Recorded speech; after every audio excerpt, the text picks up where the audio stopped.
these relationships are like little fires. They're like little fires. And when people ghost, you blew out the fire. It's gone. You need to continue to contribute, to lean in, to give. Hello, everyone. My name is Bridget, and today I wanted to explore the necessity and the how of making friends and connection and community. Be it spiritual, be it however you want to phrase it. The idea is that we need each other. The idea is that as humans, we are social creatures and we need relation. And in these times, especially post-COVID and all this stuff that's been going on, and in this digitized world where people are on devices lots of hours per day, we're starting to lose this connection, and isolation is on the rise. And especially with winter season coming up, it just feels all the more relevant. I see this necessity in the world for us to return to connection in the physical with other people and to cultivate these relationships. Now, this is a skill, and this is a skill that can be learned. And I think that sometimes we just think of it as something that's, just culturally wrong, or we're not good at, or something like that. And so then it just becomes something that isn't accessible, or we just become used to it. And it's like, I like being alone, and I am a recluse, sensitive person. But in reality, even if you're introverted, need connection. And I will be the first to say that early on, I did not know how to do this. I was not good at relationships or relating and friendship when I was young and growing up. Along the way, I've learned how to do this, and I want to pass along some of this wisdom to you because we all deserve as a human right, this belonging on an individual level with another and in community. And so I want to share what I know with you today and hope that it helps. So before we get into it, I just wanted to let you know, if you're wanting to connect with people in a deeper way, I have some ways to do that because obviously it's very important to me and I love it. And right now the offerings I have for that is my upcoming women's container called Woman. It's an online transformational program that has really deep, incredible processes and has incredible sisterhood and community interaction through live calls. So that's coming up at the end of October, so be sure to go check that out. And then I have my upcoming Sedona renewal retreat that I'm co-leading with my partner again in Sedona next February. And that is a very nourishing space to connect with like-minded, like-hearted people as well. So be sure to go check those out because they're incredible and everyone loves them. And that's why we keep doing them. And so please partake. So without further ado, let's get into it. And I want to take you all the way from where to meet people all the way to a deep, incredible friendship or community and some of the blocks that impede that. So be sure to watch all the way to the end. Some of the blocks or challenges that I see often come up are there's no one out there like me, or where I live, there's no one like me, right?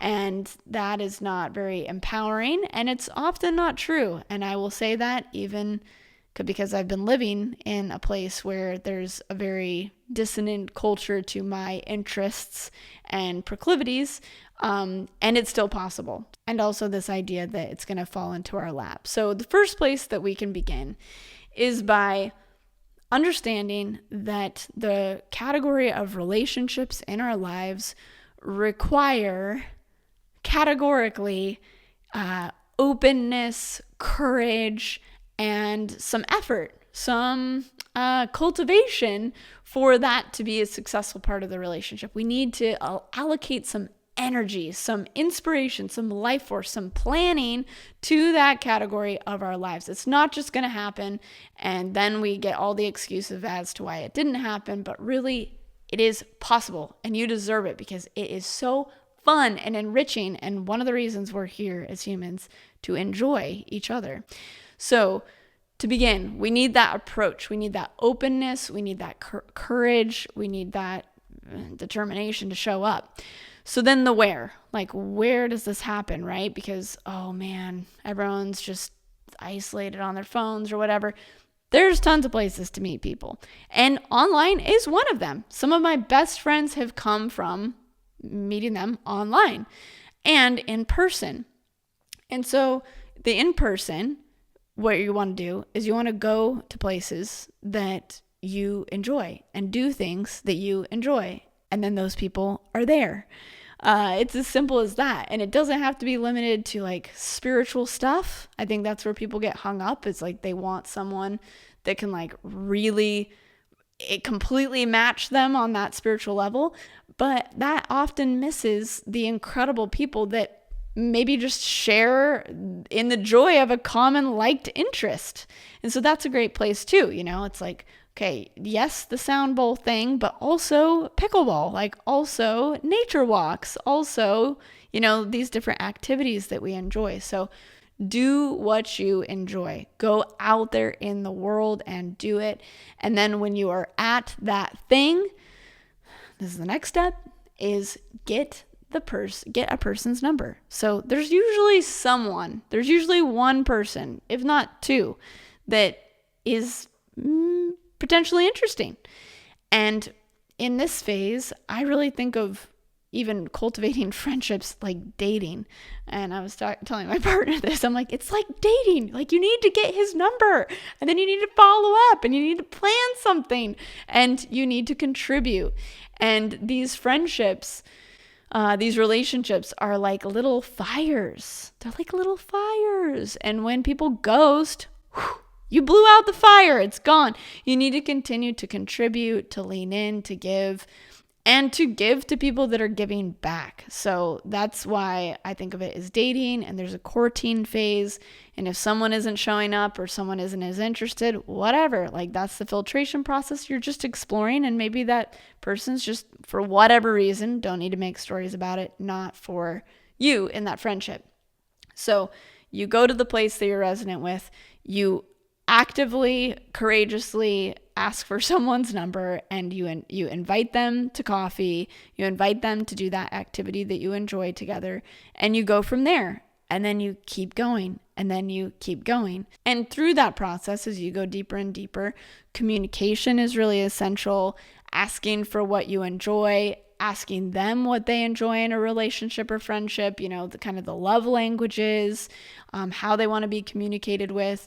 And for me, one thing that's very, very important and very helpful is having an aim, like a common shared interest or values, like that the main point of the relationship or the main point of the community is to uplift and to support each other to be better people. And then that creates this agreement field where then when someone isn't showing up, they can be called up to a greater space. And then it's really mutually beneficial for both people and very uplifting instead of, for instance, someone dragging things down or something like that. So I find that the core values are very interesting because challenges do come up in every relationship to varying degrees. And so if you have communication that's on point, that's like open and honest, and then you have a common foundation, bedrock of a value of why you're coming together, and that uplifting each other is one of the main intentions of the relationship, then when things get wobbly, you can return to that center point.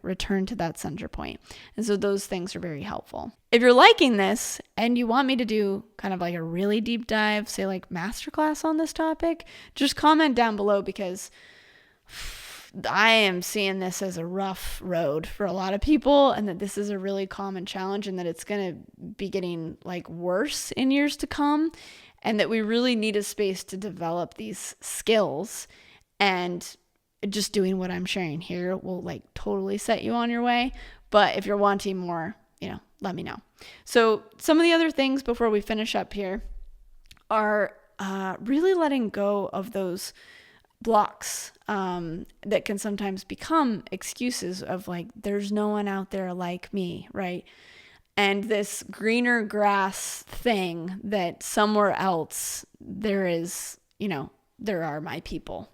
And in certain circumstances, whether it's for job, children, whatever, sometimes you can't move to that place of the greener grass, And oftentimes the greener grass, like your own blocks come with you there, and you could be in a city full of like incredible people, but still end up being isolated if these core things aren't shifted.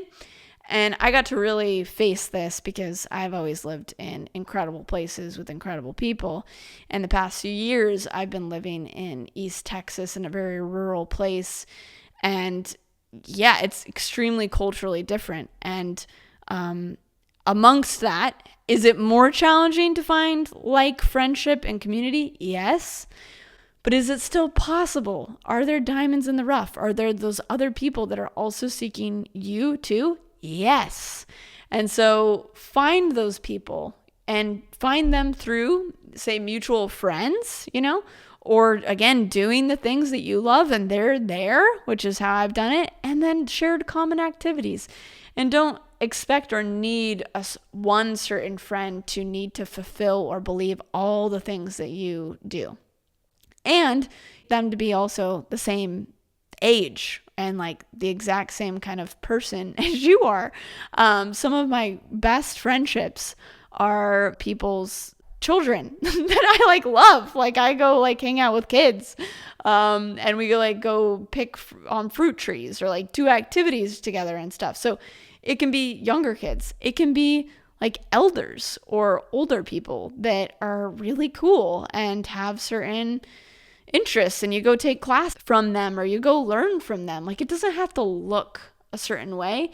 And when we start to take the vanity out of things, and this Instagram culture has created so much vanity and so much comparison that it needs to look this certain way, that we just stop doing any of it. And it's just really not helpful.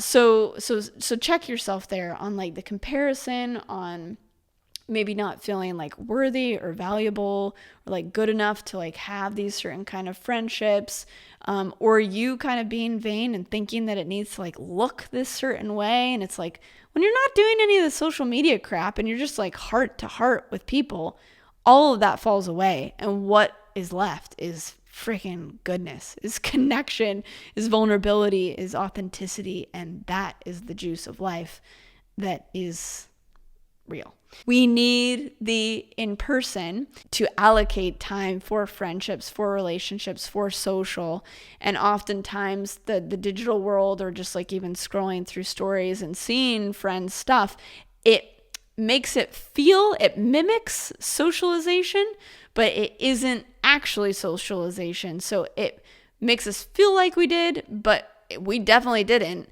And so then there's an emptiness that then gets compiled over time. So plan in-person time and connection, and that'll help tremendously with this as well. So those are some of the first steps of how to really move out of this space of isolation or challenge with friendship, with building community, with building relationships, and really moving into that deepening, because we need it. We need it. It's lifeblood to us as social beings. It is being these skills, this naturalness of how to do it is getting a bit awkward.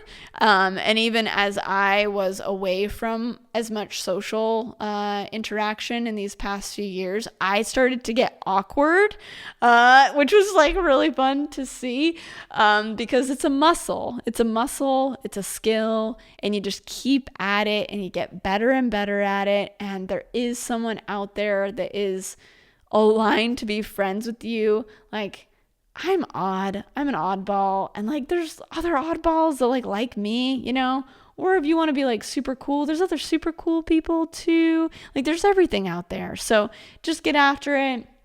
Be courageous, be open, be really kind to yourself, and go for it. So I hope that helps. Again, if you want to come and join me and incredible other women in our online women's container, that is a really incredible place to connect and actually deepen because of the way we're doing it.